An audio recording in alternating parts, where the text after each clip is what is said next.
నమస్తే, నేను సిరి. నిన్న ఏదైతే వల్లభనేని వంశీ గారి అరెస్ట్ జరిగిందో అది కరెక్ట్గా జరగలేదు, అది అక్రమ అరెస్ట్ అంటూ వైసీపీ నేతలే కావచ్చు, వైసీపీ కార్యకర్తలే కావచ్చు, సోషల్ మీడియాలో వాళ్ళ వ్యతిరేకతను అయితే చూపెట్టడం జరుగుతుంది. మరి నిజంగానే మరి వల్లభనేని వంశీ అరెస్ట్ అది అక్రమంగా జరిగిన అరెస్టా ఏంటనే విషయాన్ని మనకు వివరించడానికి మనతో పాటు ఉన్నారు ప్రముఖ సీనియర్ జర్నలిస్ట్ డాక్టర్ దుర్గవడ్లమణి గారు. నమస్కారం మేడం. నమస్తే అండి మేడం. ఇప్పుడు చూస్తుంటే నిన్న జరిగిన వల్లభనేని వంశీ గారి అరెస్ట్ అయితే అది అక్రమంగా జరిగింది, కక్షపూరితంగా జరిగిందని చెప్పేసి వైసీపీ నేతలే కావచ్చు, కార్యకర్తలే కావచ్చు, సోషల్ మీడియాలో అసలు చాలా పోస్టులు పెడుతున్నారు, చాలా వీడియోలు తీసి కూడా పెడుతున్నారు. అసలు అన్యాయంగా అరెస్ట్ చేస్తున్నారు, వల్లభనేని వంశీని మేము వ్యతిరేకిస్తున్నాం అని చెప్పేసి అంటున్నారు. ఇంతకీ వాళ్ళు పెట్టే పోస్టులలో న్యాయం ఉందంటారు, వాళ్ళు అడిగే దాంట్లో న్యాయం ఉందంటారు, అసలు ఏంటంటారు? అంటే మీరు అన్నట్టుగా 8 నెలల ఆల్మోస్ట్ 8 రోజులు ఎంతో అయింది ఇప్పుడు ఈ ప్రభుత్వం వచ్చి, కూటమి ప్రభుత్వం. ఇంతకాలం ప్రజల్లోంచి వ్యతిరేకత ఎందుకు వచ్చింది కూటమి ప్రభుత్వం మీదంటే, మీరు అభివృద్ధి చేస్తున్నారు బాగుంది, మీరు సంక్షేమాల మీద దృష్టి పెట్టారు బాగుంది, పరిశ్రమలు తీసుకొస్తున్నారు బాగుంది, అమరావతి నిర్మాణం జరుగుతోంది బాగుంది, పోలవరం మీరు దాని మీద దృష్టి పెట్టారు, నిధులు తెచ్చారు, కేంద్రం నుంచి నిధులు తీసుకొస్తున్నారు, అన్నీ చేస్తున్నారు. కానీ ఎవరైతే తెలుగుదేశాన్ని కానీ జనసేనని కానీ నాయకుల్ని ముఖ్యంగా వాళ్ళు టార్గెట్ చేసుకుని వాళ్ళు అంత విచ్చలవిడిగా మాట్లాడితే, వాళ్ళు అంత దారుణంగా మాట్లాడితే, ఆడవాళ్ళని చూడకుండా వాళ్ళు విమర్శిస్తే ఈ ప్రభుత్వం ముఖ్యంగా చంద్రబాబు నాయుడు ఎందుకు దృష్టి పెట్టట్లేదు, ఎందుకు అరెస్టులు చేయించట్లేదు అని ప్రజలు అడిగారు.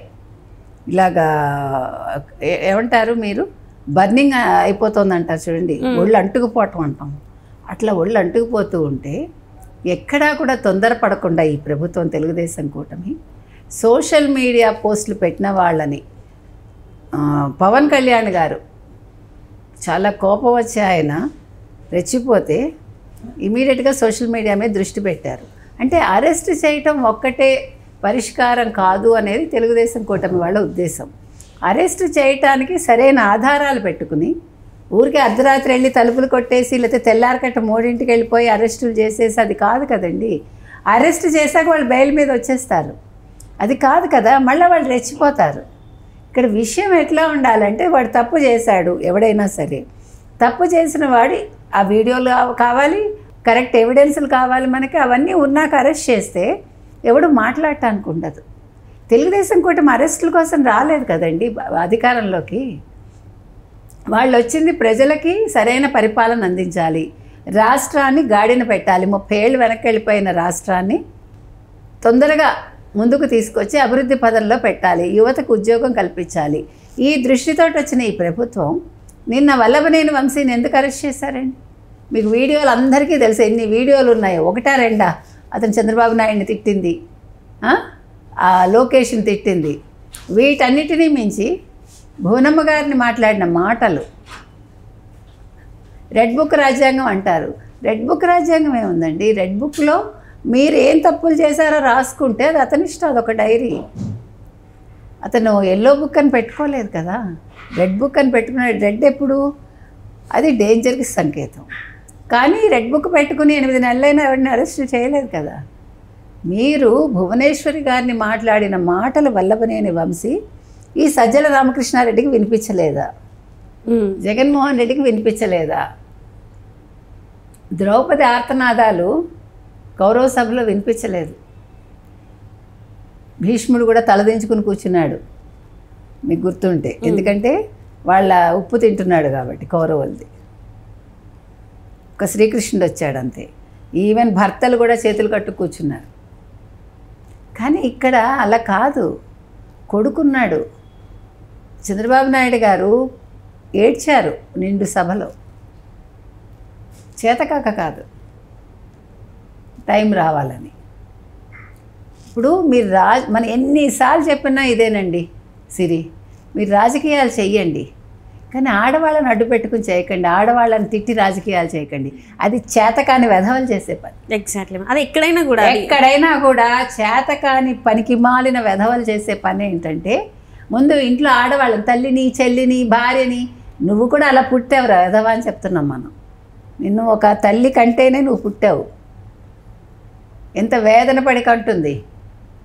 మీకు బుద్ధి లేదురా అసలు మనుషులు అసలు మీరని అడుగుతున్నాం మనం. ఎంత కోపంగా ఉందండి. ఇప్పుడు ఇక్కడ భువనేశ్వర్ గారా ఇంకెవరా కాదు, మనకి అసలు ఏ రోడ్డు మీద వెళ్ళే అమ్మాయిని తిట్టినా మనకి భరించలేం మనం.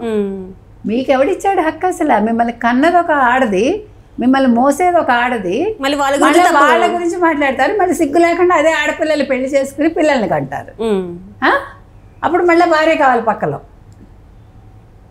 ఇలాంటి వాళ్ళని నిజంగా చెప్తున్నానండి, రోడ్డు మీద నరికినా తప్పులేదు. అంటే వాళ్ళ ఇంట్లో వాళ్ళని కూడా వాళ్ళు సరిగా చూడరనే అర్థం కదా. నిన్న వాళ్ళ భార్య వచ్చి మాట్లాడుతుంది, ఆ రోజు ఏమయ్యావని అడుగుతున్నాం మన ఆవిడ్ని. నీ భర్త తప్పుగా మాట్లాడినప్పుడు నువ్వు ఒక మహిళగా, నువ్వు ఒక స్త్రీగా, నువ్వు ఒక అతని భార్యగా నువ్వేం చేయాలి? నువ్వు ఒక తల్లికి పుట్టావు, అతను ఒక తల్లికి పుట్టాడు, నీకు ఒక అత్తగారు ఉంది, ఒక అమ్మ ఉంది, నీకు పిల్లలు ఉంటారు. నువ్వేం మాట్లాడాలి ఆ రోజు వచ్చి? నా భర్త తరఫున నేను క్షమాపణ చెప్తున్నాను, నువ్వు తప్పు చేయకపోయినా ఒక మహిళగా సిగ్గుపడి. నిన్ననెందుకు వచ్చావు? ఎవడు అక్రమంగా అరెస్ట్ చేశాడు? చాలా సక్రమంగా చేశారండి. ఎవిడెన్స్లు అన్నీ పెట్టుకుని వైసీపీ వాళ్ళలా కాకుండా వైసీపీ వాళ్ళు తెల్లారకట 3ంటికి అరెస్ట్ చేసి చంద్రబాబు నాయుడు గారిని ఏం చేశారు మీరు? మీరు అరెస్ట్ వారెంట్ చూపించమంటే చూపించారా? ఏది చూపించలేదు.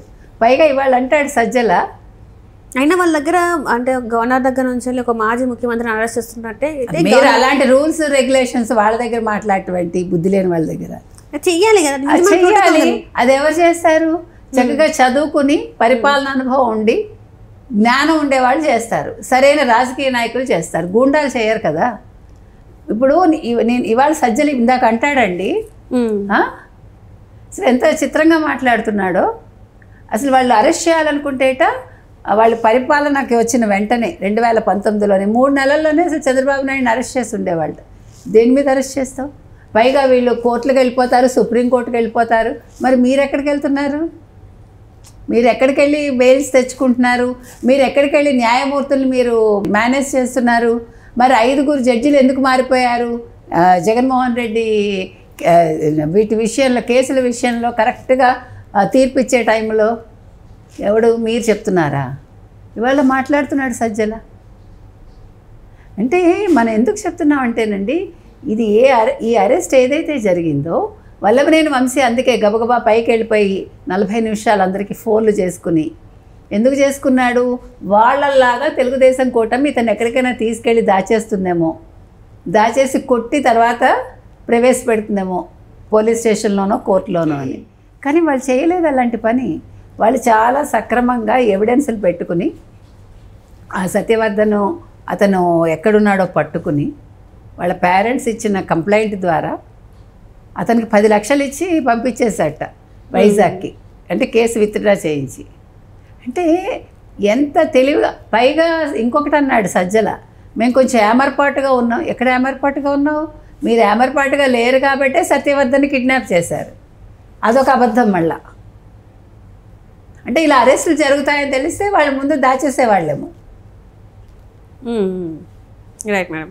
సో మొత్తానికైతే ఇది వాళ్ళు అనుకున్నట్టు తప్పించుకోవడానికి ఇట్లాంటివన్నీ మళ్ళీ పోస్టులు పెడుతున్నారు తప్ప ఇందులో ఎలాంటిది లేదు. అసలు ఇవాళ వైసీపీ సోషల్ మీడియాకి కొద్దో గొప్ప జ్ఞానం ఉంటే, ఇప్పుడు మళ్ళా వస్తుంది వైసీపీ అని చెప్పుకుంటున్నారు కదండి, 2.0 30 ఏళ్ళు అంటున్నారు కదా. కొంచెం మీరు జ్ఞానంతో సోషల్ మీడియాలో పోస్టులు పెట్టండి.